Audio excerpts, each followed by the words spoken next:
Your live broadcast. Yay. Okay, hi guys. Are we live? We're live. We're live. Great. Do you have pizza? I have pizza. Look. Oh, this is our pizza. We might need plates or something. Look. Oh, let's get on camera. Yeah. Yeah. See? Okay. So if you have pizza, feel free to open it up. Let me just put this over here. We're gonna get pizza. If you have questions, can you spam that moderator link again so that we can get the questions link up? And we'll just go eat some pizza and run through some questions. No gameplay today because we're Eating pizza. Yeah, eating pizza, not playing the game. No play. Sounds good. We're happy to answer any questions you have. And yeah, we don't really have anything planned. Like, I know the other casts have been sort of like organized where Tom does something very special, or I took you to scripting. Like, we got nothing planned now. It's just sort of like, We plan to eat pizza. yeah, we're gonna eat pizza if you introduce Stephanie. Oh, I'm Stephanie. yeah, that's Stephanie. You guys, yeah, she does exist.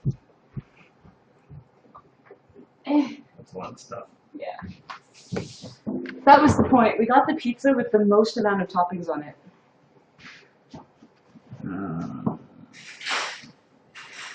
Let's see. What kind of pizza was that? It was a GT Supreme pizza from GT McCart's Pizza with lots of meat and lots of cheese and lots of vegetables. But we didn't get pineapple because Tony doesn't like pineapple. Be specific. Pineapple does not belong on pizza. Be specific. I'm pretty sure that there's pepperoni, sausage, ham, Canadian bacon, mushrooms, fresh tomatoes, Yeah. green onions, green peppers, Yeah. red onions.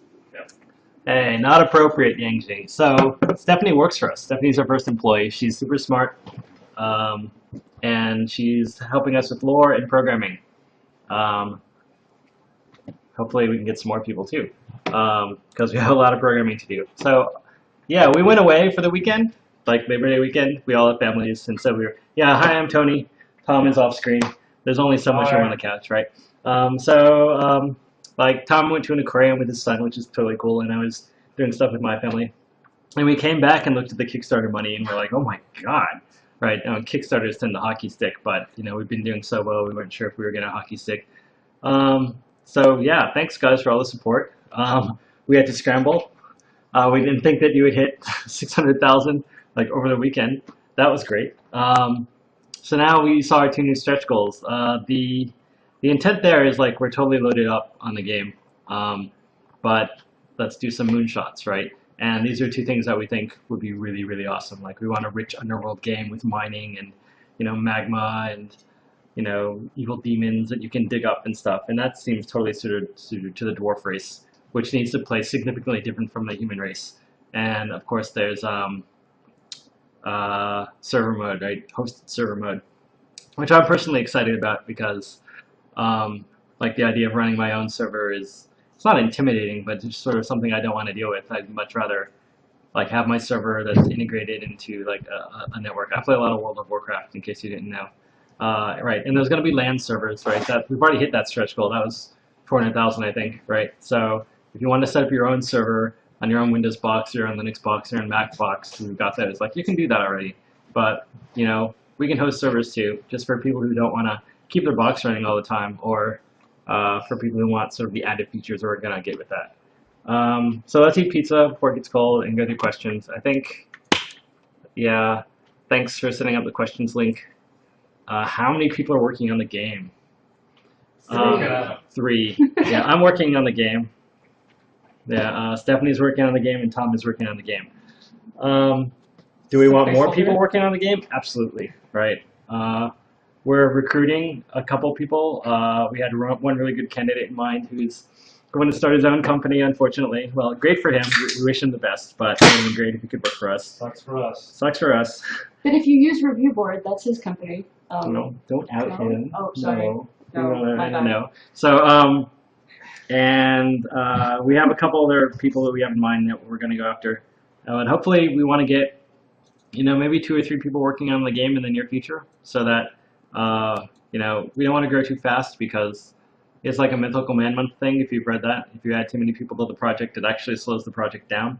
So we think we can absorb 2 or 3 people and help us work on the release. In Android, is it going to print? Oh, yes, that is an Android stuffed animal. So yeah, I see lots of questions in chat. We're going to go through this little web UI. If you could spam that link again, just so that the answers that the questions people want answers to the most bubble up to the top.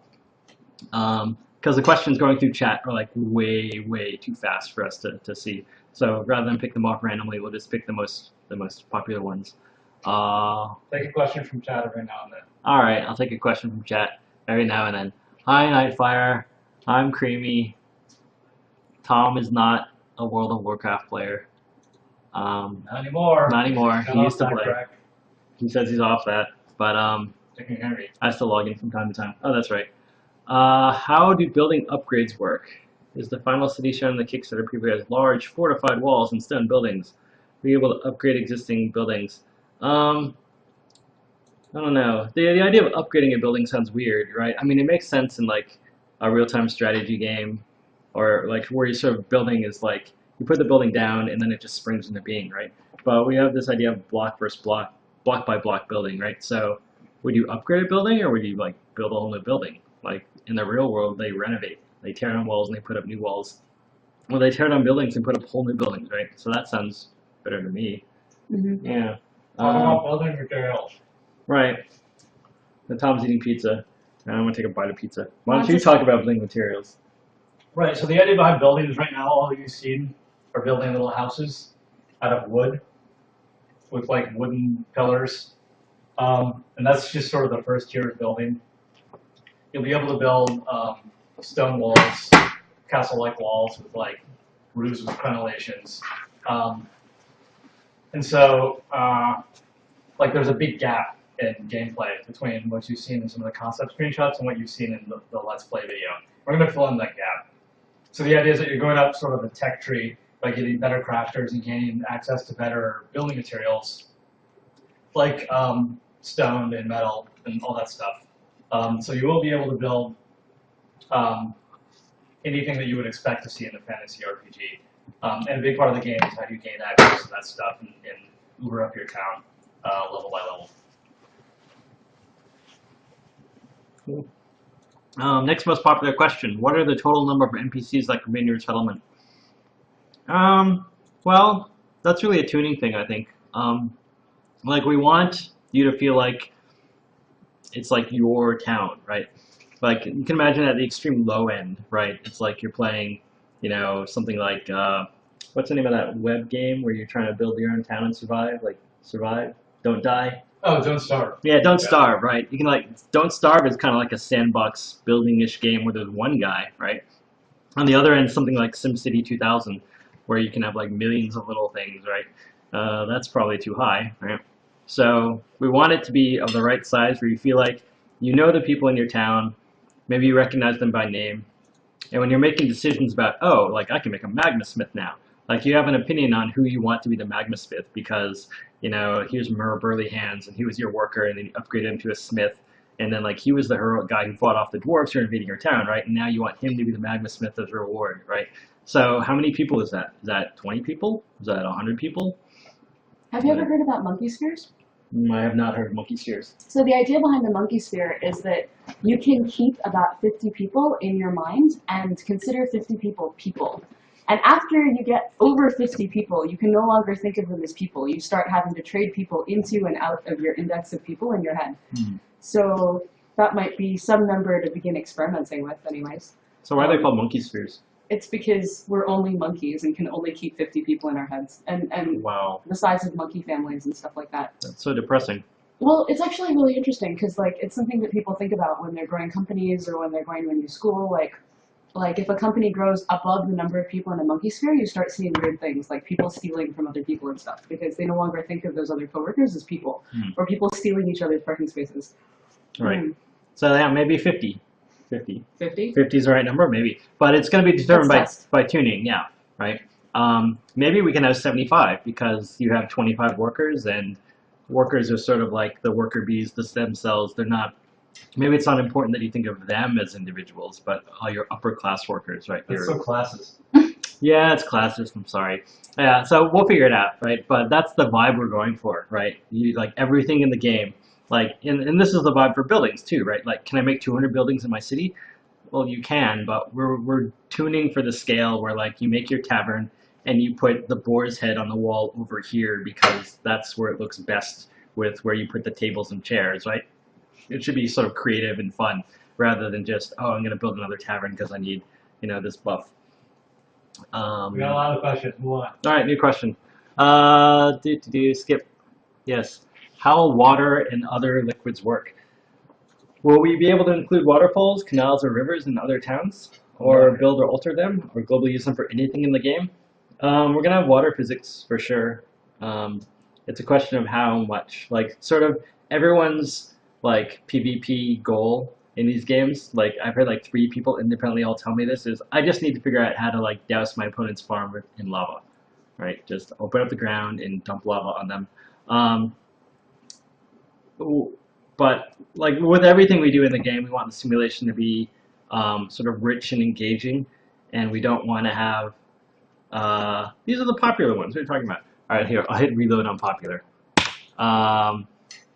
Like the water, like for example with farming, like we have this idea about farming and how crops level up, and it makes sense. Not necessarily modeled after real farming, but it makes sense in the game. Inspired by reality, though. It is inspired by reality, but like for example, you're not going to have to wait a year for your crops to grow. Okay, Tom. Right. So like water, like should water flow downhill? Yeah, maybe if that makes sense, right? But like so the water game, like for example, you've seen some of the screenshots. We have these pipes where you can sort of pipe water from a stream to your farm to irrigate. Like that sounds fun because then like, the way you build the pipe and get water from one place to the other is very well understood. Like should we put water pressure in the game to drive the pipes? I don't know, it's starting to sound really complicated now, right? Why don't we just have like sort of this unlimited water pressure pump where as long as the pump works you can get water anywhere. Maybe that's too simple, right? So a lot of this is determined by tuning.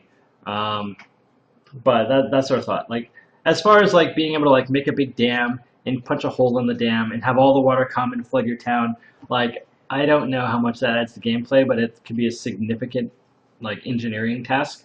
And so if we can spend those engineering resources somewhere else, like mining, which is much easier because rock doesn't flow, right? Then we'll put them there first. Yeah, water physics, Terraria, 2D physics, 1 less dimension, much easier, right? I like Terraria too, by the way. It's just like where are we going to spend our resources? And water is important to us, but it might not be the most important thing. Let's see. I'll reload the presentation view because are the popular questions. Because is that presentation view? Yeah. Presentation view. Well, yeah, but you can't reload in presentation view. Oh. And more questions get in, and the order changes. So I hit reload before I answer one. Just pick the one on top. Will trading with other races be an option? I quite fancy setting up my own caravans and sending them off to barter. Yeah, that's the idea. That was the idea behind the rabbits, right? The Megamorphs, the bunny clan, right? Is you should be able to trade with, NPCs friendly and maybe not so friendly, right? If there's a goblin race, a goblin camp outside your town, and you need to buy time to build up your military, maybe you can send them some food, right? Send a little caravan off and bribe them off so they don't invade your town. Yeah, but that's sort of that's the vibe, right? Is it's not just they come to like people will interact with your city, sometimes to tear it down, sometimes to barter with you, sometimes to demand tribute, and you should be able to interact with the civilizations around you, both in game and in multiplayer game. Actually, that's one of the features I'm most excited about the $1 million stretch goal. Is like if you have all these cities and they're online all the time, or at least available all the time and interconnected, then you can do trade with, each other, even though this other guy's not online. It's sort of like an auction house where every person is setting the price of their commodities or creating their own virtual store, and you can sort of browse the web of what everyone has for sale and send off your caravan and get stuff back from them. Like I think that could be totally cool. I'm psyched to play that. What do you think? Yeah, Good? absolutely. Good stuff? Okay. Next. Let's take one from chat. Will there be mining like Minecraft or Dwarf Fortress? Yes, there will be. Right. Next. How far do you think you'll go with the technology? What technology do you mean? I think he means tech. Like tech, like engineering tech? Yeah. So we have the engineer, right? He's going to be sort of our gateway to Crazy stuff. post-medieval technology. Yeah. So like if we have power in the game, like redstone, like it's going to come through the engineer. How far are we going to go? As far as makes sense. Black powder. Well, Black powder. conceptually, Well, go ahead. Yeah. conceptually, I think that tech is sort of like gated by how much you can do with steel, right? Like we were talking about what is like the largest kind of steel that you can make cohesively, and it's like thrust plate. So like when you think of real world technologies, maybe 1600, like just for a sense. Yeah, but You're not gonna have machine guns. You're not gonna have mechs. oh yeah, clearly, like you're not gonna mix machine guns or drones or anything crazy like that, Maybe not steam engines. right? Yeah, maybe not steam engines, but maybe steam engines are fun, right? But there's this random other like fantasy tech, like we have this idea of a magma forge that pumps magma up to get like raw supplies for your magma smith.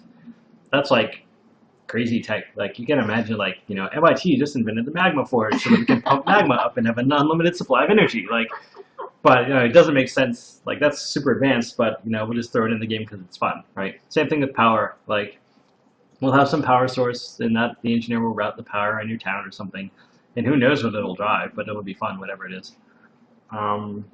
Philosophically, I think that when you have a society that has magic, it retards the invention of technology. Yeah. Like because it's like, oh look, we've got free tech and free tech with using resources, or because someone has waved their hands. So like, why should we bother inventing like actual distributable industrial anything? But that's really just depending on the system that you have and how expensive magic is. Yeah. Next question: Can we replant trees, or do we just deforest our word? I think you meant world. I think you need to be able to plant trees. It's just a matter of when. Like if you saw the city screenshot we had, there's these trees in a little row, like they're in a park, and I think that's part of making your town the way you want it to look. Is I want pine trees over here or these bushes over here. So sure, you'll be able to plant trees. And will trees grow back automatically? I don't know. Probably not, because then what if they started growing in the middle of your town? Well, again, we'll figure it out in tuning, but yeah, you should be able to plant trees. Forester class. Yeah, forester class. Maybe that's it. Or maybe it's something that the geomancer does. Or maybe you need a forester to create a geomancer. Yeah. No, Tom doesn't like that idea. All right, I was just ripping it. We learned that trees are heavy though. Do you remember that? That's like a 100-year-old tree weighs like a ton. Yeah. Really? Like this is, yeah. It's crazy. More pizza. I already finished my tray of pizza bites. Wow, dude, you eat fast. You've only been on stream for 18 minutes and you finished your pizza? No, there's still a lot of pizza. Let's see. Our resources on the map finite. We'll eventually have to start a new game because they're all exhausted. I hope not. That would be a horrible reason to start a new game. Right? Unless you were like one of those people who, like we have trading in the game, and you deforest your map because you collect wood and trade it to other players, and collect more wood and trade it to other players, and or maybe not. Maybe that's just a crappy reason. I don't know. Like I don't want you to ever have to restart the game because you feel like you've made poor choices. Like there's this idea of, oh, like what if the goblins invade my town and tear half of it down or 3/4 of it down, or like my town floods and it's going to take me like hours to dig out of that situation. Like that's maybe fun for some people, and maybe if you're in hardcore mode, that's fun for you and you can opt into that, but it shouldn't be forced on everyone else who just wants to like make a cool town and play with some cool citizens. So if you're the kind of person who doesn't want to run out of resources, right, then we'll always have a way, like plant more trees, dig deeper to find more stone, buy stone from people who are selling stone, right? So yeah, like running the map dry of resources is definitely not fun. It's too much like real life. Well, no, I mean, running it dry and not being able to recover is like, well, great, now I'm just done. But I think the key is something that Tony said, which is that if you make bad decisions and you just like deforest everything in sight without replanting, then what you're paying is time, right? So it's I think there needs to be a way for you to kind of screw yourself if you aren't making smart decisions. But that doesn't mean that the game is over. It just means that you have to wait. If you want to wait, cool. You can wait and wait for the trees to grow back and replant them. Because the alternative is that trees are infinite. You never need to worry about them, and that's not fun either. So it's somewhere in the middle. Yeah. Next question. What will the villagers do if they don't have anything to do? Will they have their own will, like going to bed, eating, or playing with our puppies? Yeah, that's the idea. Right now we have one action, and they idle, in sort of this breathing thing that you've all seen. Like, that's all they do, right? But they should have their own agendas, their own little souls, their own little wills. And so sometimes they'll look around, sometimes they'll like take out a toy and play with it. If they're sleepy, they'll go to sleep. If they're hungry, they'll go eat. They should have hobbies, right? Like maybe one guy likes to sit on top of hills and like carve whistles, right? That's a little detailed, but like, you know, if there's nothing for your people to do, they'll find something to do on their own, right? And if you, like, I went into how the mechanism for this in the modding talk, where I talked a little bit about the AI system. So that part of the game is certainly going to be modelable too, right? So if you want, like, say, oh, I'm a super good animator and a good modeler, so I want everyone to have a kite. And, you know, if they're bored, you know, and it's windy and it's fall, then everyone should like get a kite and start flying it around. Like you should be able to mod that idle activity into the game so that your workers can go fly kites if there's nothing for them to do, right?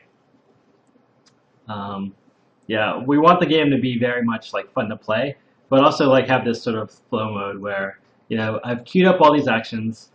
I'm waiting for them to finish. Like I could go do like micromanage my farm more, but I'd rather just sort of watch this thing, watch my town grow up. And you should be able to do that, right?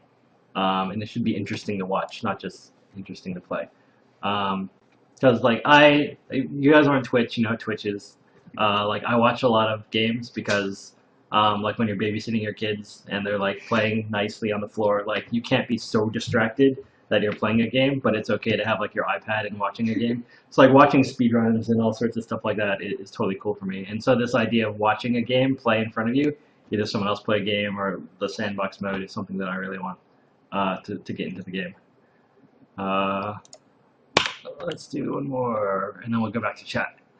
If my people are treated poorly, will they merely be less productive or spontaneously become a mutinous traitor slot?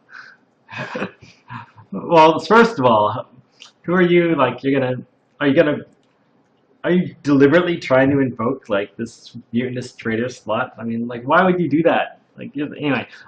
People drown their Sims, like. Yeah, I know. I've seen the videos. Yeah, people drown their Sims. People like put the Sim in a box with no wall or no door, and then like drop food into them and see how. Yeah, all this stuff. I don't know if we're going for that kind of a game. We have this idea of, for a lot of people, and I would put myself in this category, like part of fun is pushing the edge and seeing how far you can go, right? So like, for example, with the military game, like suppose I was like really into having an army, right? And I was gonna dominate all the civilizations around me. Like, so one thing I might do is try to become the biggest, the most oppressive city in the world. Like, so I'm not going to destroy the goblins, but I'm going to keep trading with them and demanding more and more gold until they finally rebel, right? Or if you're playing another good example, the farming game. Farming game is a bad example. I'm not going to explain what you mean when you say these games. There's only one game. Yeah. So when I say these games, I mean there's lots of aspects to Stonehearth, right? There's obviously building, where you make crafters and you build your town. And you build roads and nice little buildings and stone towers and stuff. But there's also these other aspects that you can explore if you want to.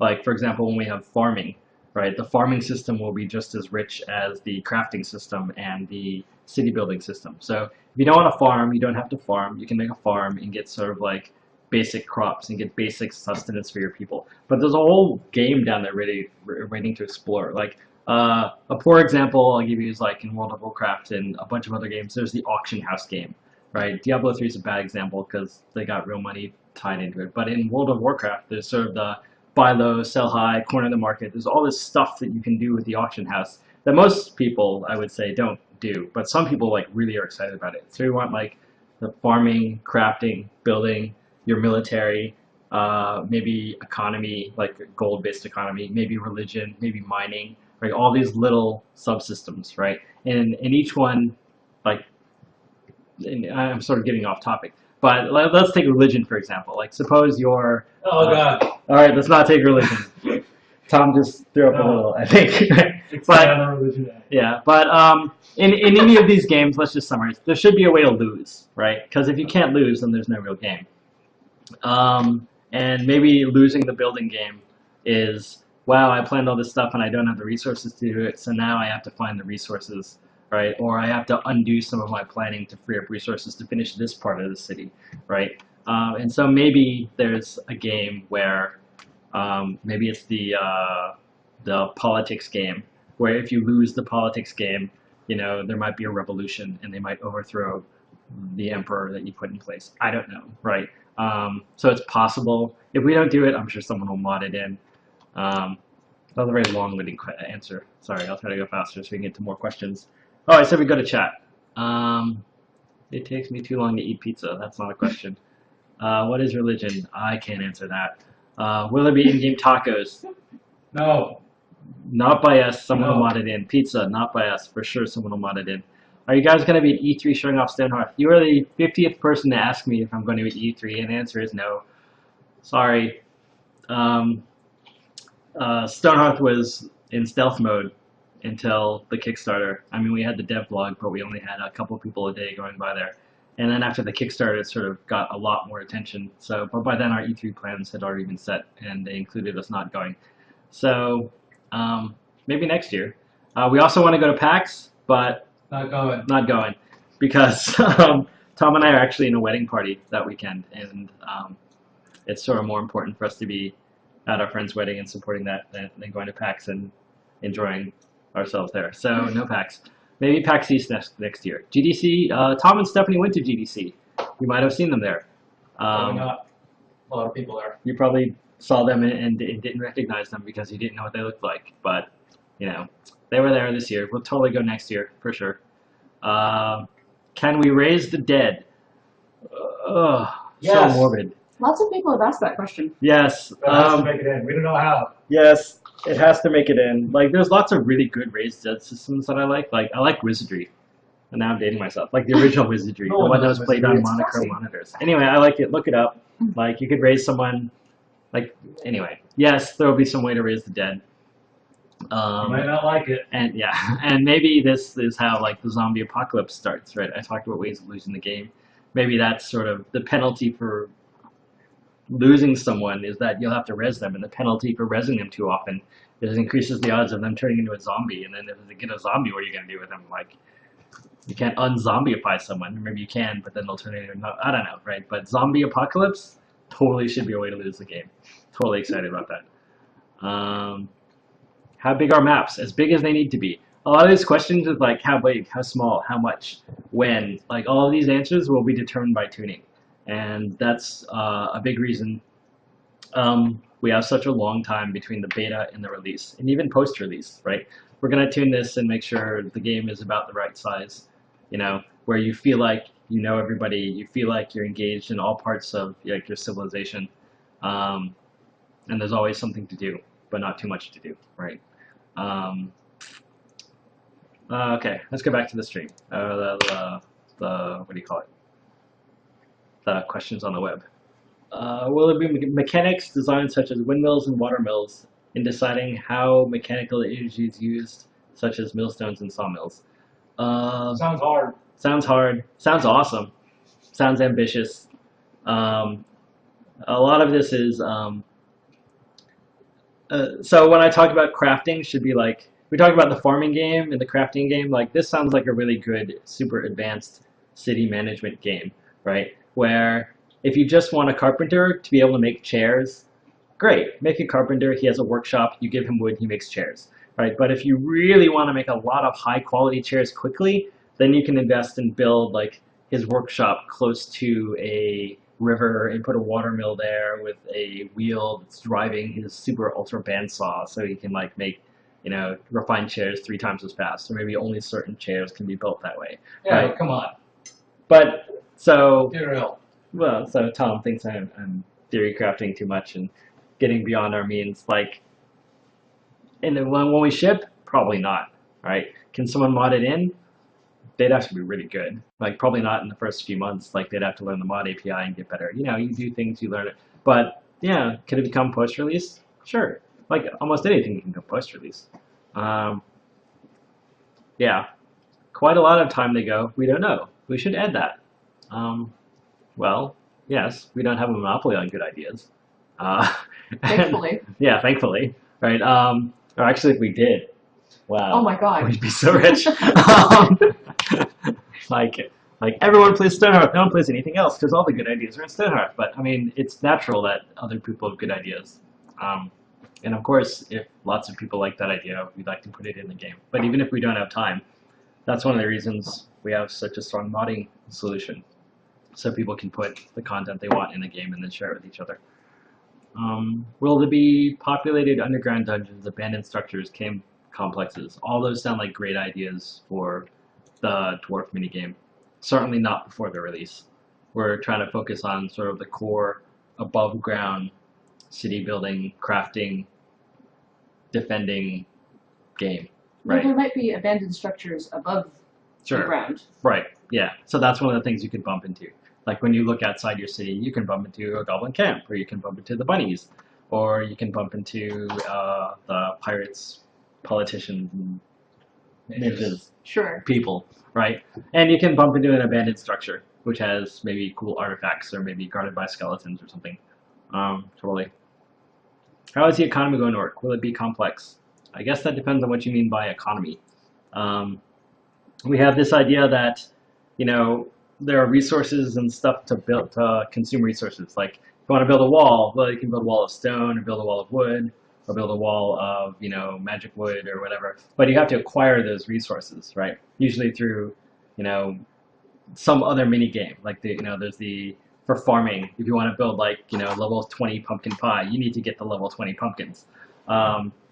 So if you don't, so how does this get back to economy? Like, there's some things, like there's some meshing between the different some mini games, right? Like, suppose you're playing, you want to do the farming game, and the farming game requires a really awesome hoe, which requires a level 18 carpenter, but you don't want to play the carpentry game, right? There should be a way for you to get the hoe without having to invest in the side game you don't care about, and that's where we think of like gold, right? So gold is sort of like, just like in real life, ha ha ha. It's this abstract medium that lets you exchange goods at some rate, right? So if you get, like you play in the farming game, you need the upgraded hoe. So you take all your pumpkins, you sell them, you get gold, and then you go and buy the hoe, right? So is that complex economy? Oh, hopefully not too complex. Wow, Spiek, you're hurting my feelings here. Let's try to keep the personal attacks to a minimum, okay? Let's see. Will there be any terrain-based dangers for explorers like quicksand, wildfires, rodents of unusual size, or my favorite carnivorous plants? Well, yes. Those all sound cool. You Yes. got the reference. One in chat if you got the reference. Yeah, one in chat if you got the reference. I spoiled it for them. I actually told them what the reference was if they logged on before the chat. Oh, that sucks. Wow. So all you people are dating yourselves. You're like pre-Pokemon generation, right? Either that or you have a really good Netflix account and a lot of time. Yeah, The Princess Bride, Gamer36, thank you very much. Andre the Giant, great movie, check it out. So on this one, like, you remember it's a game about your city, right? So the game is going to be focused primarily on your city. So it's not really about going off and exploring the landscape so much. So investing a lot of time in disasters in the landscape is kind of not where the focus of the game is. It's more about what happens in your city and content coming to your city, like a disaster, right? Like a sandstorm or a forest fire is an example of like a natural hazard that comes to you. So we focus our time on that. It doesn't mean that like 100% of the time you're just going to be focused on your city. There'll be opportunities to like trade with people next to you and stuff like that. But it is a city building game, so city building is the focus. For now. For the first release. For now. At least. Yeah, we'll see. City building game. Build city. Will settlers build of their own volition? Probably not. That sounds more annoying. Or it sounds like the first time it happened, you'll be like, wow, that's great. He totally needed a shed, and he built a shed. And then when you come back at parts of your city you haven't looked at for a while and see all these sheds, you'll be like, oh my god. Now I have to destroy all these Oh my god. Yeah. Right? So probably not. And there's this sort of idea of we want to have this ant farm quality where it's like, wow, this is really cool. Oh look, he's flying a kite. Right? But we still need a game, right? We don't want you to be like hit go and then watch the game for like 20 hours as the city gets built in front of your eyes, right? There needs to be something to play, right? And sort of once you start getting to the level of automation where people are like, oh, let's build this because we need this, then it's too far. It's too far. Shed hearth. Yeah, you're laughing, right? So It's our April Fool's sequel. yeah, Coming Shed on April 1st, 2014. nothing but sheds.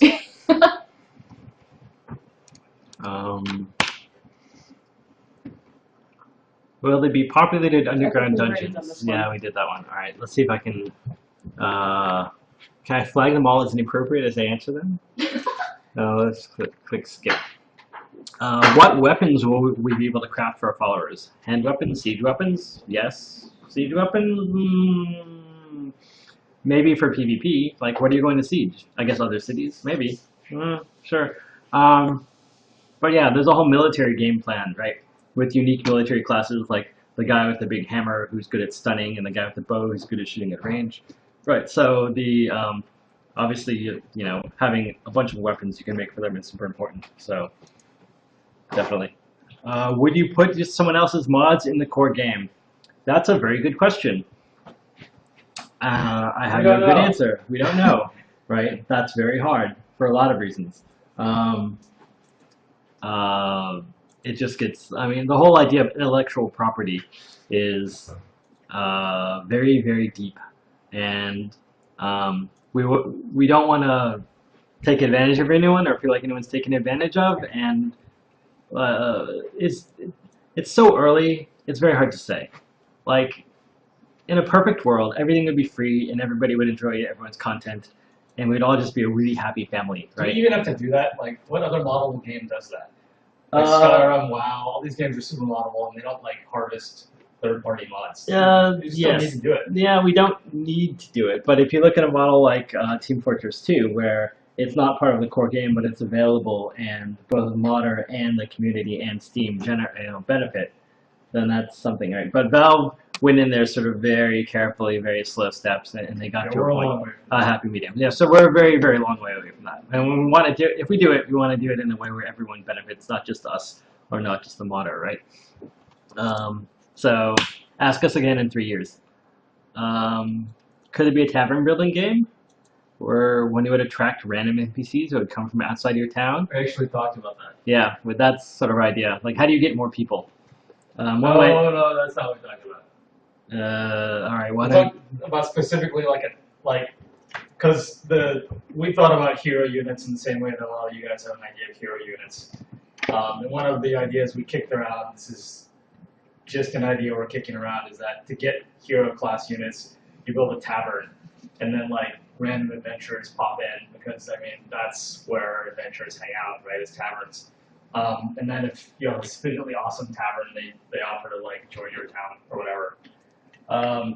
Yeah, but even without that random idea, the idea behind the brewmaster class is that he kind of is a de facto tavern keep, right? And if you and he's about providing buffs to your town, so you'll hook him up with a building, which is his de facto tavern, and people will come in and drink epic brews and gain some buff for the next day or whatever. Yeah. Yay. Yay. So, sounds good. Let's do it. Plus release. Pre-release. When we get to it. What can we do when a Titan comes calling besides try to kill him? Appease him with food? Offer up a golden-haired lass? If he's a hairy ape? That escalated quickly. Yeah. Well, only if he's a hairy ape. He's a hairy It's a King Kong reference. Yeah, you have to wait for the rest. Yeah.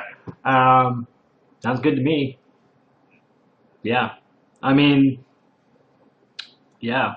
A lot of this is very early days, right? But it's not just a game about combat. It's a game about city building and dealing with natural disasters and dealing with the people around you, and But specifically on Titans, I think we think about the Titans the way that you would think about a well-designed boss in other kinds of games, where like it's not just like a big guy with lots of hit points, but there are specific mechanics or weak spots or something that are thematic to that boss, right? So, it's not like the way that you beat one boss is exactly the same, or Titan is the same way that you beat every single Titan. That's just boring and silly. Says the guy who doesn't play WoW. What? Nothing. What the hell's a Tom shot? It's apparently when someone says something off camera. What do you have in mind for scale of time? Like close to real time? So first of all, no, not close to real time. Because like me, I can only play after 9 p.m. When the kids go down, and I don't want to play in the dark all the time. So there'll be some acceleration, sort of night-day cycle, as well as you'll be able to like pause the game, speed up time, that sort of thing, if you're at sort of a boring port. But no, not real time, for sure. Faster than real time. Well, faster than real time in that the sun rises and sets faster than real time, and the seasons go faster than real time. But as far as can I play it like really slowly if I want to, sure, you can slow time down. Let's see, next one, skip, let's read those. Okay, fine. I have, excuse me, too much pizza. I think you really need to be a presentation. Alright, I got a presentation view.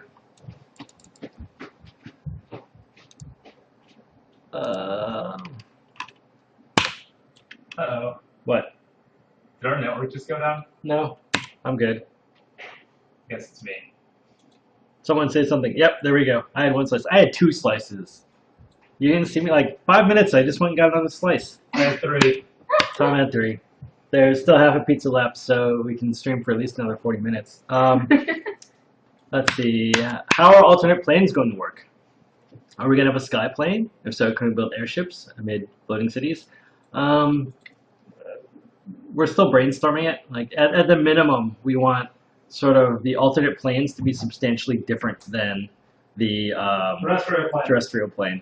Right? What do we call it? The prime terrestrial plane in the Tesseract cube. You guys got that was a Tesseract? Anyway, like you can imagine, oh, the plane of Earth. It's just like where I am now, except there are no trees and everything's brown. Or the plane of fire, where it has just like I am now, but there's lots of fire. Like that's sort of boring. We want them to be otherworldly, like someplace where you're clearly not supposed to be, like not of your plane. Like for example, maybe you go to the plane of fire and there's fire like literally everywhere, and you can't even get there unless you have some magic protection to protect you from the fire, and then you can't go very far. But there's really awesome stuff right around where you go, right? Something like that, maybe. So how do you get there? How do you get there? Good question. Something about magic. We have this idea of like creating portals. Like at one point in the game, and this didn't happen, so it's not going to happen. Maybe it'll happen, but don't say I'm not like promising it.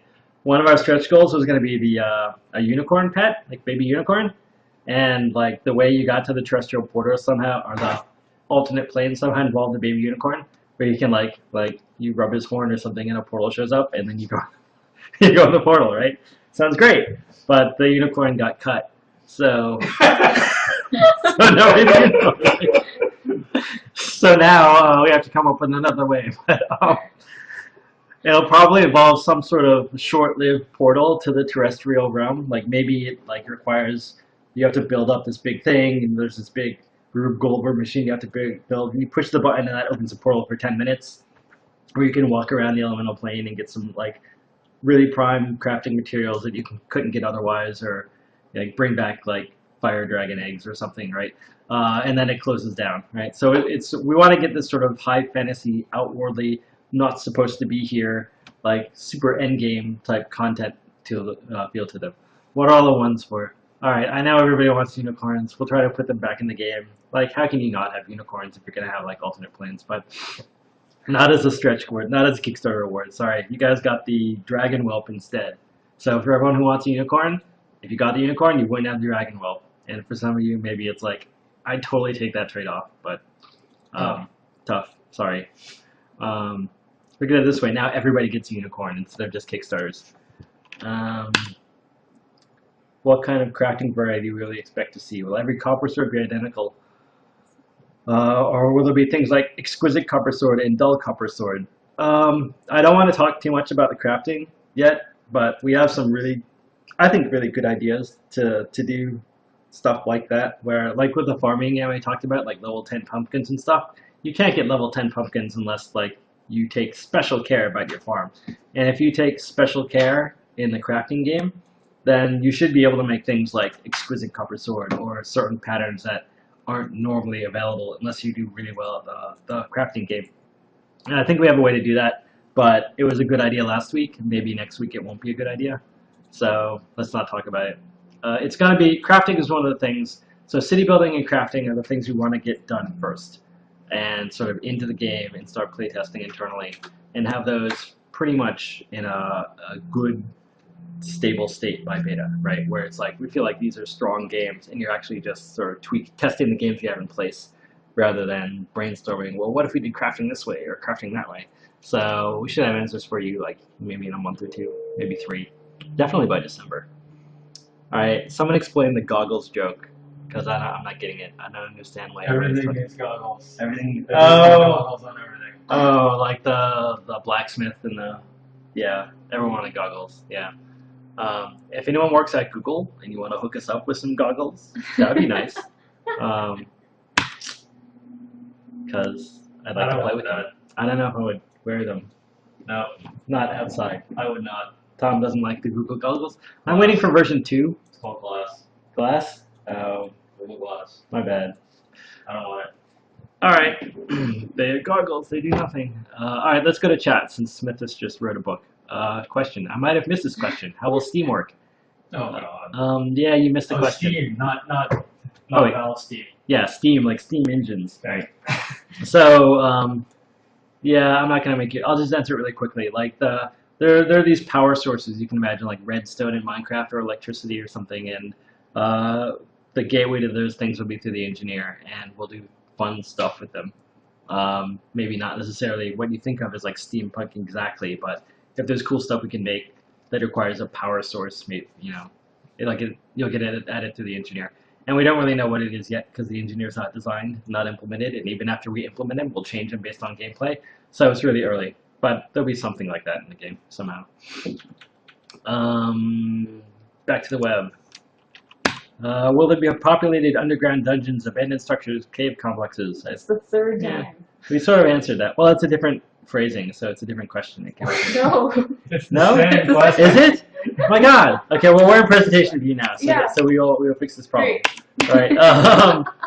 We've already answered that one too. Yeah, we won't do that one. Can we read? Yeah, Yeah. we did that one. Complex buildings. Yeah, how complex can the buildings be? As complex, at least, as the ones you've seen in the concept art. For the release, like ultimately, we sort of want you to be able to make anything, right? Like, oh, I want to make something that's very Asian influenced, or something that looks like Eskimo igloos, right? Like all of those should be options. It's just a matter of how long it takes us to get there, right? It's a lot of content, right? It requires a very sophisticated in-game authoring tool. But at least sort of the style of the art that you see and the concepts that we're going for, that's what we're going for first. And giving you a lot of variety and a lot of sort of axes to build on those vectors. And then we'll talk about sort of like, oh, I want to make my ballroom made entirely of glass with mirrors on the ceiling. You're like, oh my God, yeah. Eventually we'll get there. And maybe the modders will help us out here. Like, have you guys, all right, segue. Discourse. If you've been to the discourse, check out Pepe's stuff. That dude is crazy. Yeah, Pepe. Crazy. Pepe, you're awesome. Like, Yes. if you're watching this, like, Crazy. so if you haven't seen it, like, go load it up now. So just, seriously, you're all in a browser. Go load it up on the It's side. gonna take him forever to tell him. But yeah, I'm gonna tell them, but they're gonna load it too, right? So he's in the cubicle creation section, and he's modding all these really cool things, and he made some boarheads. He made these really intricate barrels and swords and stuff. And the mugs. Yeah, and mugs, and they look really great, right? And then they're like, that wasn't enough for him. He can't like mod and like make all this awesome art. He like 3D printed it, and then Hand painted. hand painted it, like the sword, and the sword looks awesome, right? And then he hand painted like all the barrels and everything, and then he set them up and took photographs of them. It's like super crazy. Like if he did a Kickstarter selling like virtual hand painted voxely stuff, I bet he would like make a ton of money, right? It's like They'd be expensive. they'd be very expensive, right? Because it takes him like I don't know how many hours to like do this one little barrel, right? But his stuff is really great. Pepe, if you're listening, or if you know Pepe, tell him that he's awesome. We're like big fans of his. Like we were looking at his stuff, like oh my god, it's so humbling. Like you're so talented. Okay, one more, and then we'll go back to chat. What did that? Did that? Did that? What? Well, So, I think that's an open question. The question was, can we change the job of our settlers when we want, or they have the job for the rest of their lives? That's it. We had a discussion about this for like 3 hours. It was an hour. All right, it was an hour. I exaggerate. Longer. Tom says longer. Let's Oh, go the longer. difference. It's just For like longer. 2 hours, we were talking about this, right? And it's an open question, right? On one hand, like suppose we had two crafter classes. There's a carpenter and there's the mason, right? Sort of having a carpenter and a mason is a choice, right? By building both, I can build stuff that requires wood and stuff that requires stone. But I also lost a worker because now I have 2 of these guys and maybe I only have 3 workers now instead of 4. So there's an interesting gameplay trade-off there. If you can just flip the carpenter from carpenter to mason whenever you want, then that's the optimal way to play as far as like optimizing how much you can harvest. And it's sort of annoying, right? It doesn't feel as good, right? There's really no choice. Like I can always have a carpenter, or I can always have a mason, right? But on the other hand, if the guy's a carpenter for life, that kind of sucks. Like What if he was in, one kind of software and then wanted to switch to another kind of software? yeah, or like what if he was, a nuclear physicist and he wanted to devote the rest of his life to teaching? Like, oh, that sounds good. Like that's a really interesting character now, right? So neither extreme is good. So what's the happy medium? What's the right amount of switching? When you switch class, do you lose all your experience? Do you lose half your experience? Do you have a timeout? Do you have a cooldown? Do you allow people to multi-class but it can't be as good? Like, who knows, right? Where like we sort of stopped the discussion and said, we'll figure it out. Like, and whatever we decide, we're not going to decide now because it's going to be determined by gameplay, right? So no, they will not have the job for the rest of their lives. How frequently can they change the job? Don't know. Is there a penalty? Don't know, right? We'll figure it out. Is the discourse is down? Yeah, the discourse is down. The discourse keeps going down. It's up and just very slow. And the reason is because we didn't think the discourse would be quite as popular, quite as fast. So it's pegged at 100% CPU and the load is like 10 all the time, which causes it to crash and then it has to come back up. And I'm sure if you try to go to the discourse frequently, you've noticed it's down a lot. So that's actually my task for this week, is to upgrade the discourse so that hopefully it does not go down. So if it's down, don't tell us, we know. Just keep reloading and it will come back up eventually. And hopefully by Saturday this isn't a problem anymore. Oh wait, is it down now? I'm not gonna. It's down now. It's down now. I'll bring it up after the stream is over. I'll bring it up after the stream is over. Tom. What? Tom What was looking are at Pepe those? stuff. Oh, that's Pepe stuff. Yeah. Oh wow. Yeah, he's a toy maker. Pepe, we're totally gonna buy your stuff. No, we're not. You're all right. I'm gonna buy your stuff. Shit, it's gonna be expensive. I don't- Switzerland. I don't care. Or Netherlands? Where is he? Let's find out. Wow, you guys have to check out Pepe's website. He's a toy maker and he makes great stuff.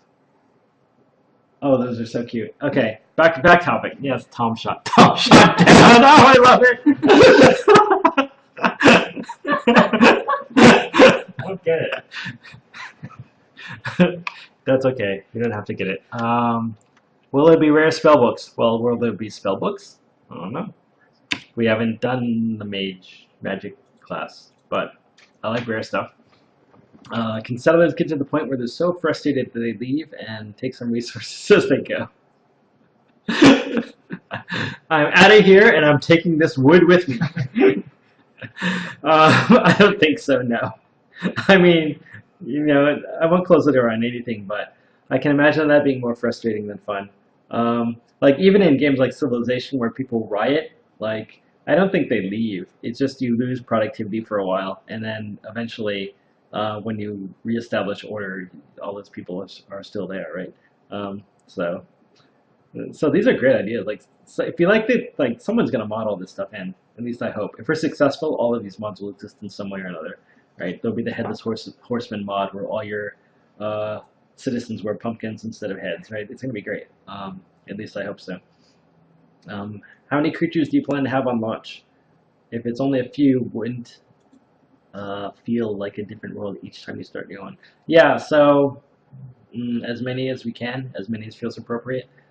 Is it important that the world feel different every time you start the game? I don't know. Is it? No. I don't think so. Yes and no. So the Top idea, shot. yeah, the idea is that like Stonehearth, the world of Stonehearth is a place. It's like a specific place. So it's not like everything is randomly generated from the ground up, like including like the races and everything, right? So I think what's important is that there's enough variety so that if you choose to start your settlement in like the forest or like in a river delta or in the mountains or whatever, then those environments are different. And that every time you run into the forest, you aren't surrounded by the exact same thing. So yeah, variety is important, but we do want the world to have a sense of place. And so if you encounter whatever, the rabbit faction, there's not like 100 different randomly generated variants of the rabbit faction. They are who they are. Yeah, so you're right, we do need variety, and we'll have enough variety, but we're not going to go overboard with making everything totally different every game. That's not a priority. Someone asked about elves. Yeah, we haven't, like, do I have to chop down trees as elves? No, in fact, we called something, one of the reasons we're not putting elves in the game is because you should not chop down trees as elves. That's sort of, that's not canon, right? Sorry. Yeah. Sorry. Yeah, probably not alive. Yeah.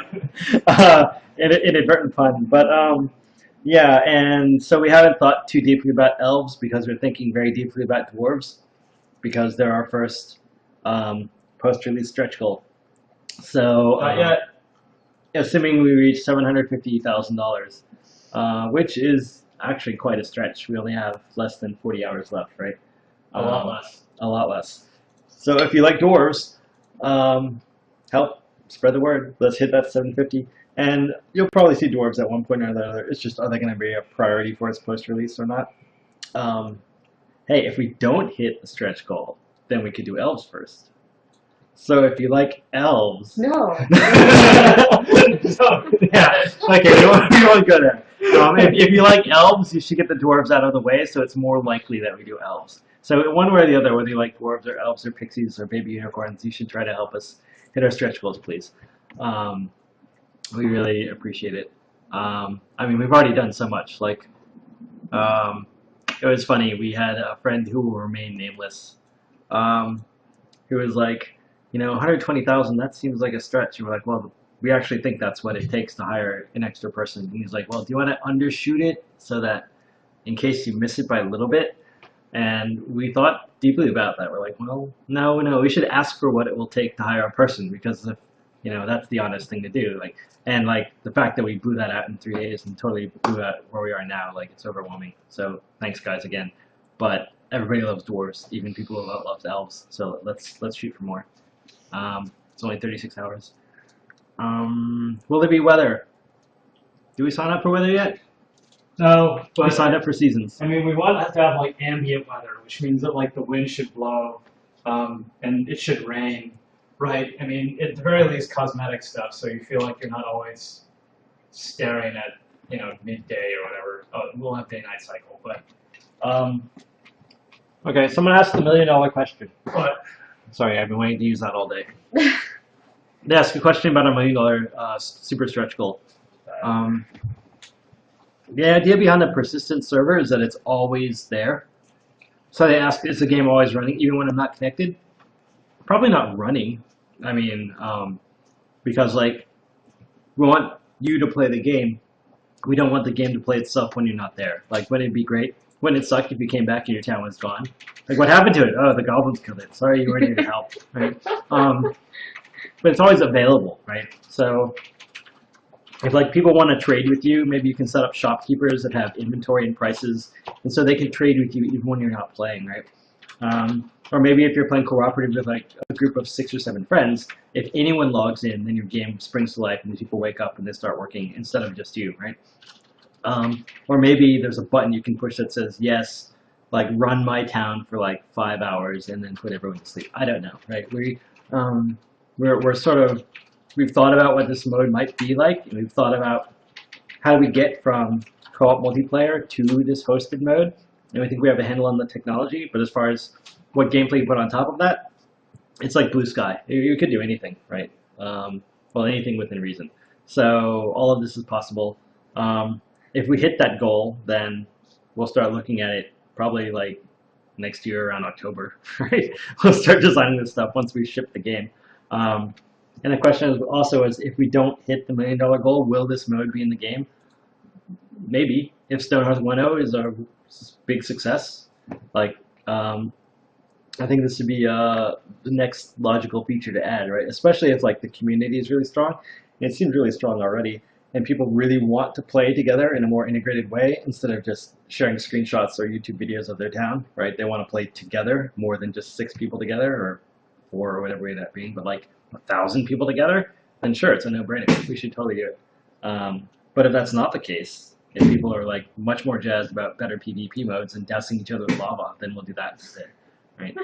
I would play as a shed elf. Wow, stream monsters already. They found us. No. Shed was a motif. Meme that was going around. Because we talked about workers building their own sheds. Are skills determined by tools alone? No. It's combo, right? It's combo. Class and tools. Yeah, class and tools. Class and tools and something else. I don't know. Like, you remember Final Fantasy Tactics? Everyone had like all this weird stuff, like the zodiac sign and their predisposition to certain colors. Come on. Yeah, top shot. We know that your skills will be a combination of, mostly it'll be your class, and then items could come into play. Like you can imagine a really awesome hammer or bow or something that has an ability tied to it. Now beyond that, there may be other awesome ideas that we haven't thought of yet, but those are the things that we have a good handle on. Yeah. Will you be able to customize the alternate planes, or will they be based on a static set of tropes? Are they tropes? Are they really tropes? Are they tropes or are they archetypes? What was the question? The alternate planes, can they be customized, or are they based on a standard set of tropes?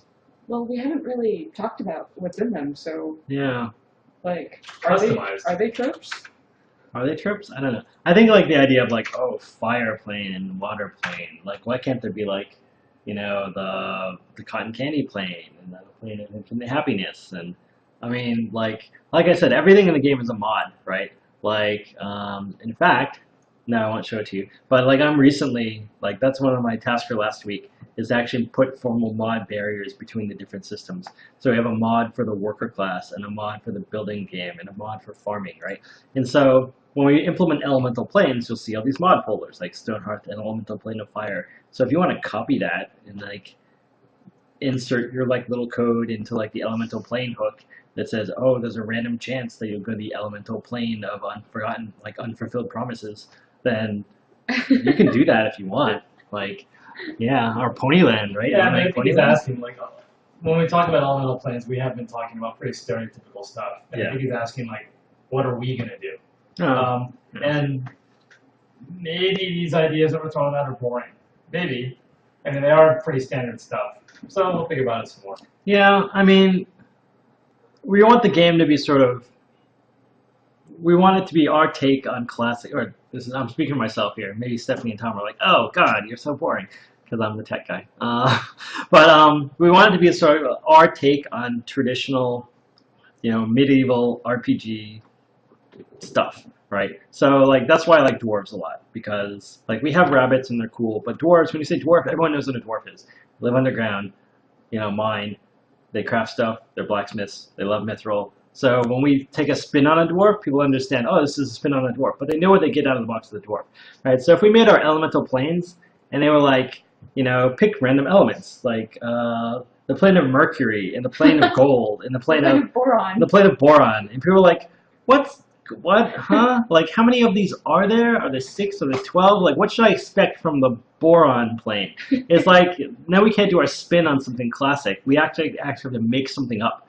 And it's much more challenging, first of all, to make something up, just to make it be good. And then you have to educate the user about, it's like if we were writing like a 1,000-page fantasy novel, then I'd be much more open to the boron, like the plane of boron. But we're not. We're trying to make a game that's instantly accessible and fun and has longevity through constant updates through us in the community, right? And so having sort of the plane of fire, where all the fire elementals have like 6 hands instead of 2 hands, sounds like a good way to do that, right? Or, I don't know, you guys want to... The plane of fire is the most boring thing ever. Unless you're there. Well, it's totally expected. Like, okay, like we've talked about, like you open up a portal to like the plane of fire or the plane of like, the airplane or something. And that is like, how many times have I seen this before? I mean, it might be cool, right? But to me, that's like a solid 6. So maybe we do a 6, right? But I hope that we have something that's at least an 8 too, right? Like, what if the fire were green? No. No, I mean, come on, like, you open the portals of the plane of fire, right? That's like, no. It's so boring. Right? Like, I mean, I would rather, like, you open, like, the portal to, like, this world that's, like literally made of gold, like, but it, like, disintegrates every 30 seconds or something. I mean, maybe that's stupid, but at least it's original, right? If we throw out 100 stupid ideas, we'll get like the one original idea that's good. So we have to think about it a lot more. But I mean, elemental planes will at least be a 6. Okay. Hopefully we can get them to an 8 or a 9. So you guys might get your plane of cotton candy after all. Well, I guess the conclusion is that maybe we'll start with elemental planes and we'll elaborate, and then we'll start with like cotton candy, and then we'll de-elaborate until we get to some sort of good feeling middle ground. Maybe you'll go to a plane of fire and they'll just be all these fire elementals, like totally bored, like sitting around card tables, being like, "Oh my god, another one!" And then like they put on their like work jerseys and they're like, "I'm the fire elemental. Aren't I scary?" I mean, it might be cool if there's a plane of fire, like, and the whole plane of fire is only fire, right? There's no ground; it's just fire. So it's like in the middle of a barbecue. Yeah, and like the first person like goes through the plane of fire and they just fall and turn into a cinder instantly. And now you have to figure out all these problems about like how are we even going to get around, right? So Well, why would you want to be there? Or maybe you can't. Maybe it's just a big troll. That's Like a that's not a metaphorical bad troll? idea, right? I don't mind if some of the alternate planes are trolls, right? Because they could be trolls for a while, and then we can like add in extra content that makes them accessible. You don't really know. Someone just has to figure it out. That, oh yeah, like 3 months ago they added this spell that lets me like levitate with a fire shield bubble around myself, so now I can get to the plane of fire or something. All right, I thought I had the worst idea ever. I think that's the worst idea ever.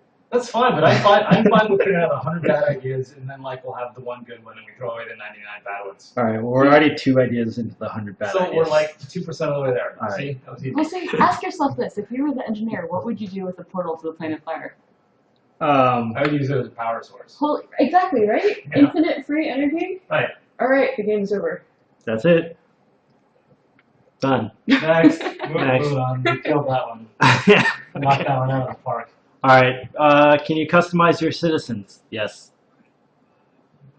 Yeah, so you'll be able to customize all of your citizens, like gender and look. Wait. Stop the presses. What? Relevant question. What's going on with Steam Greenlight? That is a relevant question. Yeah. We don't. Well, we know. A lot of people are upvoting us. Thank you very much. Continue to upvote us.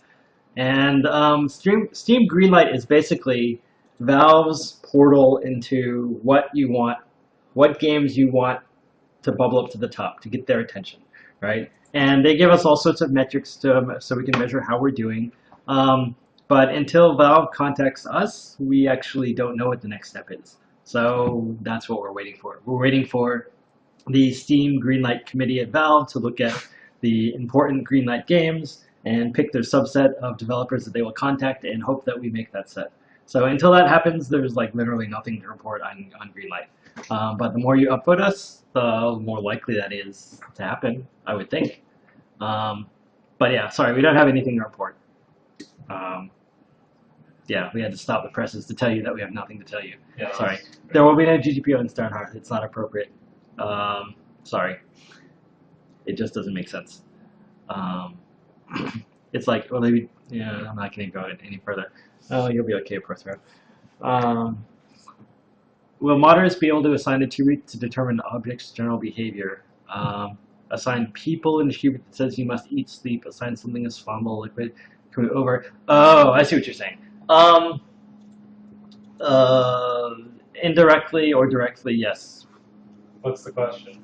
Like if I'm a modder, can I say this club is made of wood and should therefore burn, or this club is made of iron and should therefore melt, right? Or this creature I'm making needs to sleep like a human being, or never needs to sleep like a skeleton, right? So yes, but you can imagine, like if we're giving you that amount of control, like how hard is it to make a new creature? Like does it sleep? Does it eat? Does it walk or does it fly? Does it, right? And there's all these things. So what we're going to do is have sort of the root primitives, like a material system or a sleeping behavior, and then describe sort of templates that you can base your creature off of. So like a goblin is based on the humanoid template and the aggressive monster template, and so if you want to make a different kind of goblin, you just derive from goblin and be like, I'm like a goblin except, and then add your exceptions. Or if you want to make a different kind of walking thing that's like a goblin, like a kobold, like you're like, oh, he's not a goblin at all, but he's like, he walks and he sleeps and he does combat and he's a member of the kobold faction, and then you go from there, right? So yeah, you'll be able to do all of that in a flexible and easy way, hopefully. We'll find out in the beta when people start trying to mod stuff. Will there be an end game or victory condition? I hope not. It's a sandbox game, so there might be like little cool things you set for yourselves, or you might have achievements like, you know, make a level 20 smith and craft every item. Yay, you got the prolific smith achievement, right? But as far as like, is there like a final boss to go kill? It's not that kind of game. I don't think so. But we'll have sort of episodic story stuff. So each quest will have a successful conclusion, right? Are they quests like WoW, or are they quests like Skyrim? I don't know. We'll figure it out. Hey, Yeah. our audio quality went like, well, it's not good. It's not good? Like it's loud. It's just like all robot-y. Oh, there was a giant, like, is it better now? Yeah, is it better now? There's a giant thing outside. No, There's a lawnmower. Alright. It's all robot-y, so you're understandable. People say it's bad. it's fixed? Now they say it's fixed. Fixed, fine for me, fine Sounds now, better. bad, laggy, very think- bad audio, sounds fine. All right. The on with lawnmower's show. gone. Maybe Alright. that helps. So if it's bad for you, keep complaining, and then if it gets bad enough, we'll restart the stream, but I don't want to because that screws up the archive. How will the military work? I want a super organized army, like formations and stuff. I don't know. We haven't done a military game yet. We have the basics of combat, but as far as army management, aren't there yet. Don't know. Ask again in like 4 months. The lawnmower is coming back. No, yeah, so sound's gonna get bad. I think it's the, what do you call it? The noise canceling thing on my microphone hears the lawnmower and then just blows out all the low frequency, so everyone starts sounding like a robot. So if it persists, let us know when we start the stream. What's going to happen with the new music? Are there going to be different styles? So basically, as we started getting way more people giving us money and hitting stretch goals and knocking them out of the park, and we started running out of actually not even time. Well, yeah, time and ability to do new stuff, right? So at the end of the day, or at the end of toward the higher stretch goals, we stopped thinking about what more can we add to the game, and started thinking about how can we use your funds to augment the game. Like, and one of those ways is like buying music, right? Because we need to have music in the game. But whether we play sort of an MP3 we got for free off freemusic.com, or play an MP3 that was authored by a professional game, score person who makes awesome RPG music. Like, that seems like a good way to spend the money, right? Because sound is super important. Slender's now behind me. I can see the live stream camera. But so that's the idea. Is we want to take some of the Kickstarter funds and actually hire a professional composer to write music that's awesome for us, and that means we'll have way more music of way better quality. And what will it be like? I don't know. Well, we'll start thinking about that when we get some time after the Kickstarter. Maybe we'll have like some tracks for you guys to hear around the beta. I'm just guessing. It really depends on how long it takes a composer to come up with something we like. It will not be Guile's theme, although Guile's theme does go with everything. Will the map scale as you play? Maybe. Like, the map right now is procedurally generated using a bunch of different noise layers, like practically everyone else does. So the map could scale as you play, but do you need to be going miles and miles and miles away from your town? Or if the world is that big, is it properly focused, or should this be a game about city building and interacting with people in your immediate vicinity? I know what my vote is. Tom's vote's about city building. So while the map is theoretically expandable, will you ever go there? Oh, I don't know. Yeah, could you not limit it to be like a world on a globe? Why, yes, we could. But even a globe, like, unless you're talking about like a tiny globe, like tiny globe, right, is too big, right? Like, if you have to walk like a mile away from your town. That was a cylinder. Yes, this was a cylinder. Great. If you have to like go a mile away from your town to experience like awesome gameplay, I think there's something wrong. Like maybe in like the second expansion or something, when it's like explorers of the world of Stonehearth, right? But we're talking about like building a city and knowing all your people individually, in all these games around city building and city management and city defense.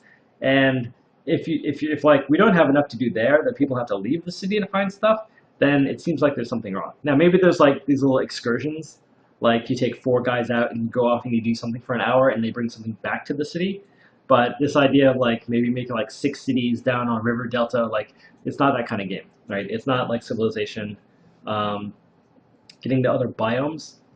The way you think about biomes is picking a different sort of set of rules to play with your city. Like if you build in like the Arctic biome, maybe then you're building igloos instead of building like wooden walls, right? Or if you do like sort of mountainous region, you have more access to trees but not enough fertile ground to farm, as opposed to if you did the valley where you can like farm a lot, but maybe trees are further apart, right? So it's sort of different building blocks to build a city, but you won't be like building your city across 6 different biomes, right? Or building different outposts all over the world. Like I said, those are great ideas for expansions, but as far as the game we ship in September, it's going to be about city building and doing stuff in a small local region of the world. Wow, Smithist. It's always a book, dude. Which is fine. I mean, it's just, but don't you think it's cheating when you ask 6 questions at once? So I'm gonna answer. Cheating. I'm gonna answer your last question. Don't reward the cheater. I'm answering the last one. I'm not answering all of them. How will we find Flint? Well, that assumes we have guns. I don't think we're gonna have guns. At least not. Well, maybe we'll have guns. You'll find Flint just like you find anything else. You'll collect it, and Flint is a stone, so There you'll could be dig it up. uses for flint that Yeah. do not involve guns. So like marble or granite, Sharp knives. you'll dig it up, or you'll buy it on the market if you can't find any. The Like- questions. Oh yeah, I should get back to the web. Like flint is naturally found on the ground, I guess. Like, Yeah, yeah, it's true. you should have like shear it off of rocks. How do I reload this? Can I reload it? Reload. It's reloading. There we go. So now I have to go through all the ones. Done that. Done that. Done that. Done that. Done that. Done that.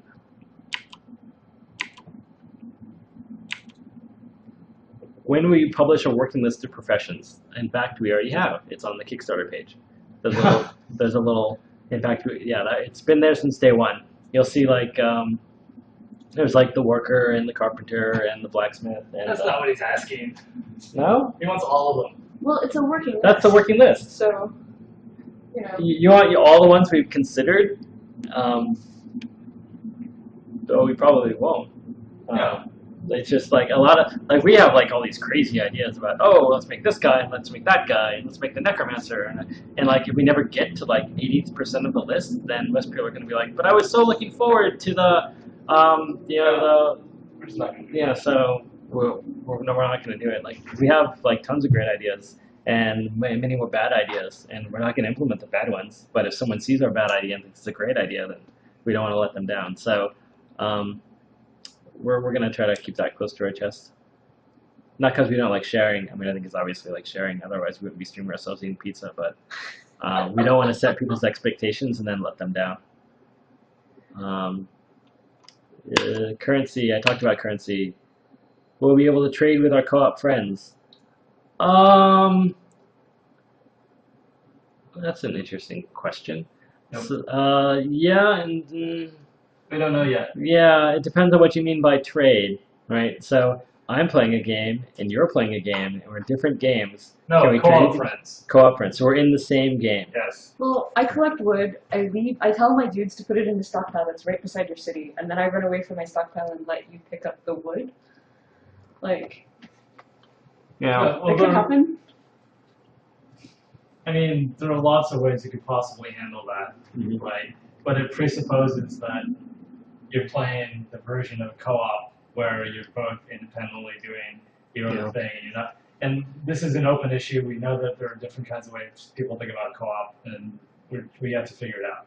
We Yeah. can't possibly answer this question. Yeah. But when you start adding, like the single player game is one thing. When you start adding multiple people, obviously the social aspect of the game is super important. So you could like chat, super important. Trading also sounds important, or at least cooperation, super important.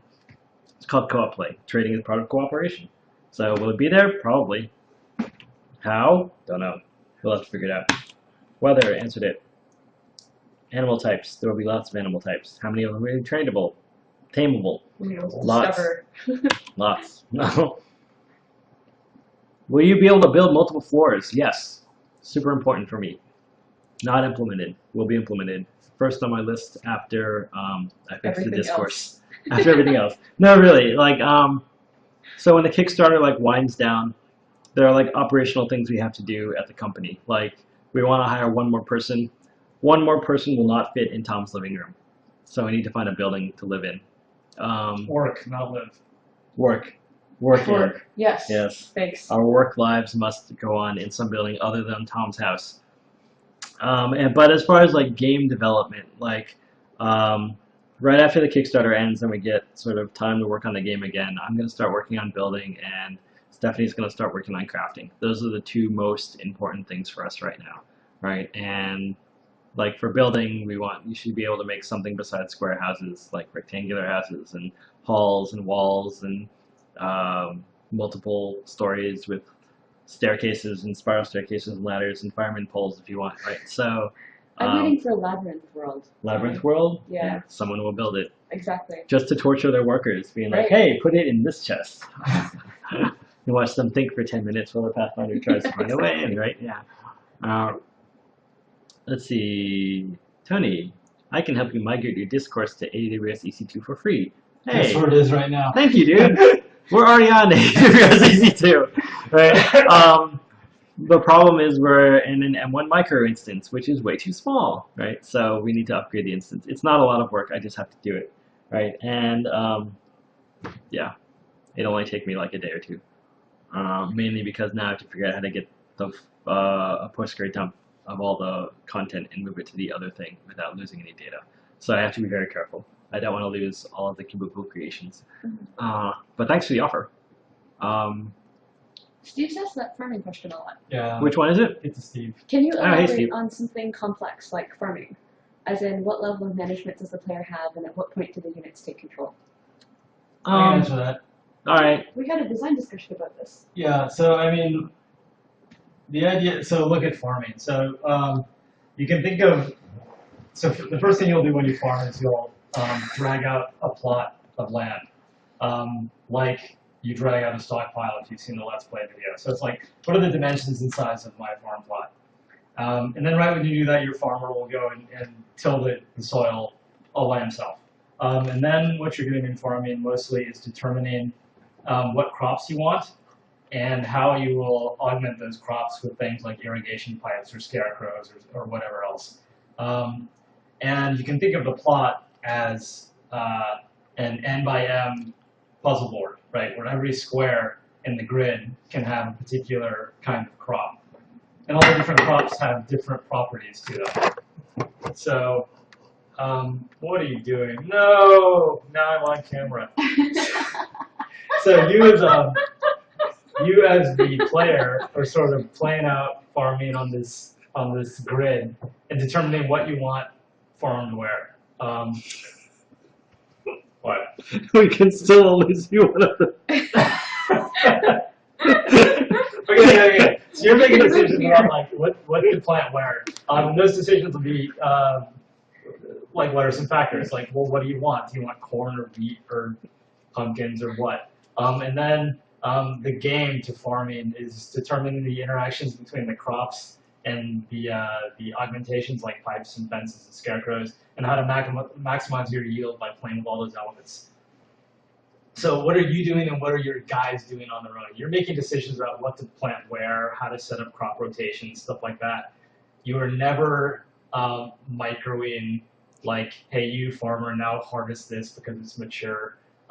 You're never clicking on a farm and saying like, harvest and now put in this stockpile. You sort of say, here's the farm and here's what goes in it, and then here's like a stockpile that's designated for storing food, and your farmers like do all the stuff for you. So it's like you're the planner, and then the farmer is the guy who's manually putting the seeds in the ground and then waiting for them to grow and then making them back out. Right, exactly, and that's the theme behind most of our systems, is that you're the planner, you're the orchestrator, and then you watch your guys execute your orders, and you never, ever micro, except for combat, where sometimes you micro. And just as an aside, going back to this, like, can you switch classes discussion, one of the main points that we wanted to reinforce was that you never have to, or you should never have to micro your workers by constantly switching them in and out of a class. Like, if the most optimal way to play the game is, this guy's a carpenter and he's gonna make 5 chairs. Okay, I don't need the chairs anymore. I'm gonna flip him back to a mason so he can like make some bricks or something. And you're constantly having to manually flip them back and forth. If that's the most efficient way to play the game, then we have a broken design. Yeah, we failed. It was a broken design and we need to fix it. Yeah. Good question. How about a plane of Mexicali cuisine? A what? Burrotopia, perhaps. Yeah. Yeah, you can put that on the pile of bad ideas. Yep, now we're into 3. Just 97 more and we'll have a good idea. Well, you know what's right beside Burgertopia is cow farmland, like the plain of endless cows. Oh, okay. Neil was curious about which accounts got copies of the digital art book and digital poster. In all honesty, it's a digital art book and a digital poster. So you could just, we'll probably send it to both accounts, but you could just like send it to your friend, right? It's just it's digital. It's like a zip file. But you wouldn't download a car, would you? What? Nothing. It's a piracy joke. Which is funny because you're going to be able to download a car soon. I think Tony's taking a break and it's on me. So how far did we get in the questions? I'm just going to randomly... Oh, I want to do this one. How big will the dragons that you can catch and keep get? We talked about an idea where they can get really big. In fact, so big that they start eating your town. That sounds fun, right? Like I talked about this idea of like you play the game of the bleeding edge and then maybe you start losing because losing is fun. So maybe the animal tamer minigame is like, you know, you capture this dragon and it's being super awesome, right? It's like, you know, defending your city, but soon, you know, you have to start, you know, feeding it so much, and then it's so big, and then it's very unruly, and then maybe it just rampages, and it's like a titan in your town. And you're like, what do I do with this thing?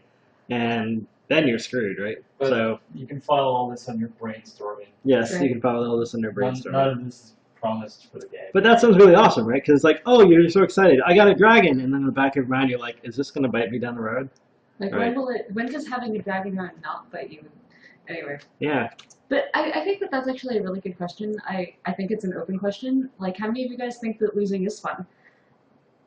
Yeah, one's if you think losing is fun. Two, if you think losing is Losing. losing. Me. One.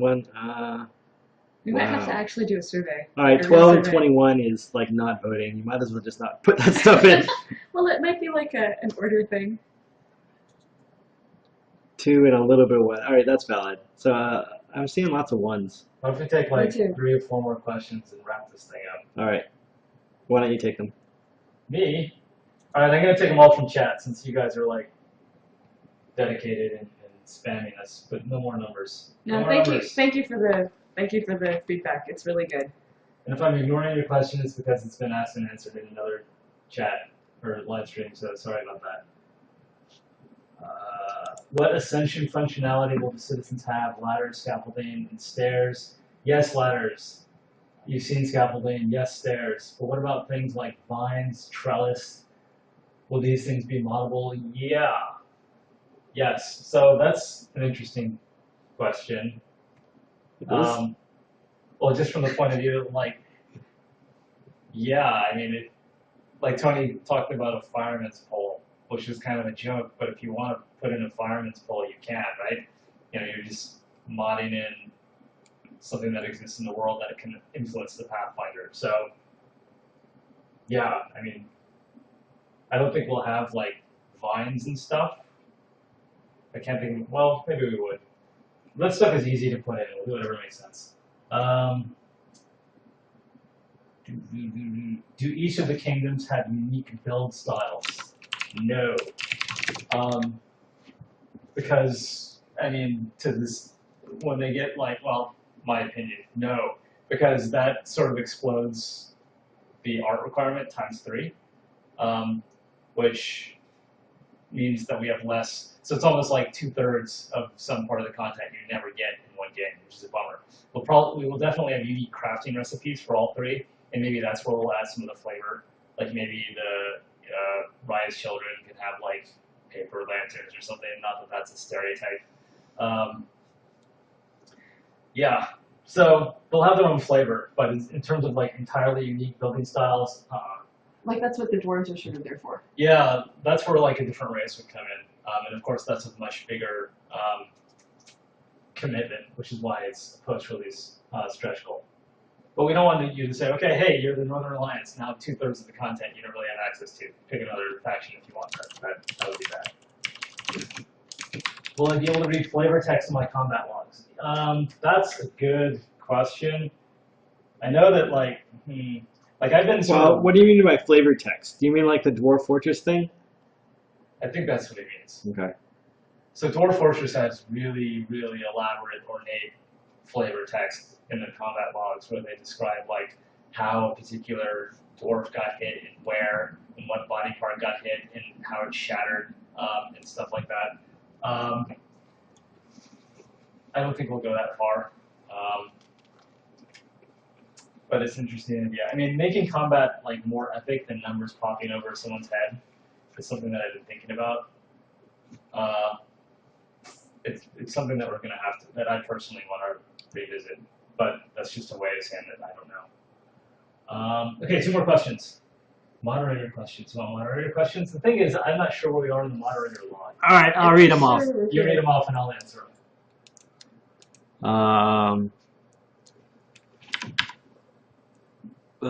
Yeah, no. I'm trying to pick at things that aren't updated, answered on the Kickstarter page.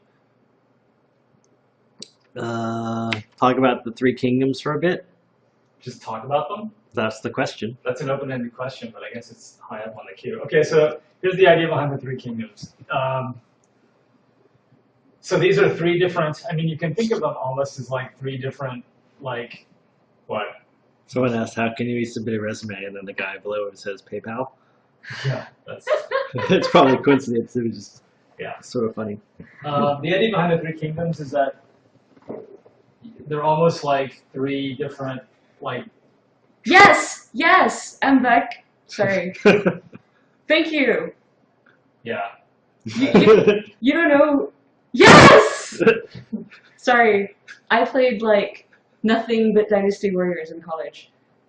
Yes, that too. But you know, in Dynasty Warriors 7, sorry, there's actually an achievement called "Okay, fine, you can pursue Boo Boo if you actually kill him."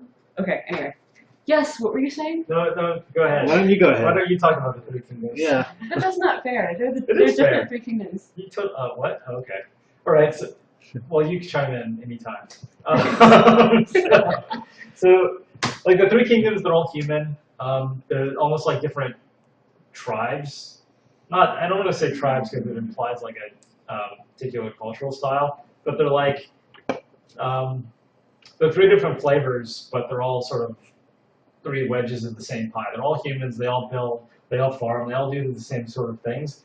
But from a lore perspective, they all have slightly different motivations. And the way we thought about them were pure explorers, like pure sort of settlers who just want to like spread themselves across the entire world, and then people who are motivated by trade and commerce. And you can probably match those up with the actual factions. And so that just gives them like sort of a flavor and a particular motivation for like why they are building the settlement, right? Because all of them are doing the same thing, which is like they are off on the frontier and they're building a settlement. So we're trying to give you some sort of put an idea in your head of like why. And then the kinds of benefits that they'll have will tie into that theme and that motivation. And the idea behind the perks is that we want each kingdom to have its own flavor, its own unique style, but we don't want them to give like overwhelming benefits that would force you or feel like you're forced into picking one of the kingdoms or another depending on your style of play. Like an example of a horrible perk would be like if all the Northern Alliance melee units had plus 10% damage. That is horrible because if you're the kind of guy who wants to do like a lot of combat, then you're really roped into choosing the Northern Alliance, or you'll feel like you're at a penalty, right? So we'll do like cosmetic benefits or benefits that are broadly applicable, like maybe like a 10% discount to trading or something like that, or it's not really obvious, or it could be useful in no matter how you want to play the game. So those are the three kingdoms, and then put those in a box. And then when you look at something like the Dwarven race, that is something that is going to be like radically different, where the way that we handle building, the way that they get food, the kinds of food that are valuable to them are just radically different than the humans. And that's where we can like still have a game that plays, you're doing the same kind of things, but the mechanics are different, and just the idea of like carving into the side of a mountain instead of building houses is exciting. One more question. What is it? Someone feed me a question. Okay, what's your favorite color? No, we can't do that. I'm just kidding. Like red, green, or blue, right? Red, green, or blue. It's got to be one of those. Oh, purple text. Purple text. I got to read the purple text.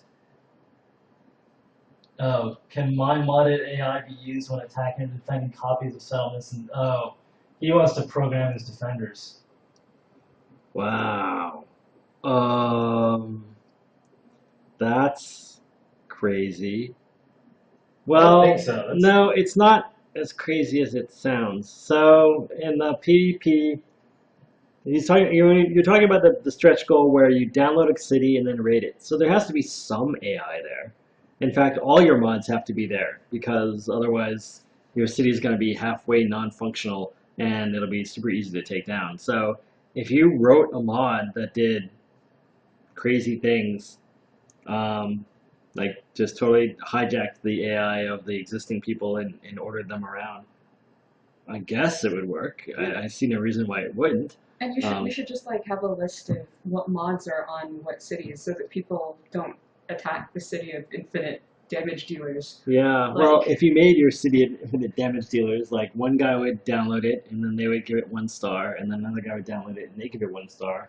It need to be the Yelp restaurant that's a hole in the wall that doesn't get anyone going to it because nobody likes it, right? And so, but if you like made your IA smart and fair and challenging, it was actually more fun to play than the default UI because your UI was so much better, then Yeah. then I think you get a lot of play out of it, and it should be something you can do. Yeah. PayPal pledges count, yes. The PayPal pledges, when we last checked this morning, were at $37,000 and they count towards the total. Mm. So, like right now, as of this second, we are at 645 on the Kickstarter and 37 on PayPal, and all of that counts towards our stretch goals. Destructive environments. The world is destructible. Destructible. Yeah. The whole world. You can dig a hole to the bottom if you want. Well, yeah, there's a bottom. Sorry, there's a bottom. I think it's 2 billion voxels down, but there is a bottom. We'll probably put lava before then. Good luck digging through the lava.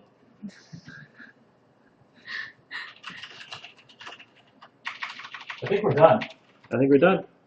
Will PayPal keep going for the Kickstarter? At least for a few 2 weeks. days. 2 weeks. 2 weeks. 2 weeks, because some people don't get paid until the beginning of the month, and those people would desperately like to give us money, but they don't have it now. They will have it, so we're going to keep it open for 2 weeks. And will that money count for their Yes. stretch goals? That money will also count for our stretch goals. So $1 million doesn't look so far off anymore, huh? Well, Yes, I it don't does. think that there'll be like, I really don't think there'll be like a ton of money. Like it's Yeah. just Yeah, you know. we're not doing it so that we can hit more stretch goals. We're doing it because enough people asked us to keep it open longer. So, Exactly. cool. That's it. Yeah. Thanks for joining us for our pizza party. Hope you guys got to eat pizza too. And we will see you on the discourse if the discourse is up. Right, and our last live stream of the Kickstarter will be tomorrow at 6 p.m. Pacific time. Yeah, Where basically I'm going to sit at my computer and count down 3 hours to the end of the Kickstarter. Wow. yeah. Gamer36, we don't know how usernames are going to work. We don't even know how our online presence is going to work. So I'm sorry, I can't answer your question because we just don't know. All right, bye guys. Bye. Thank you. See you later. Hit the button. Hit the button. I'm working.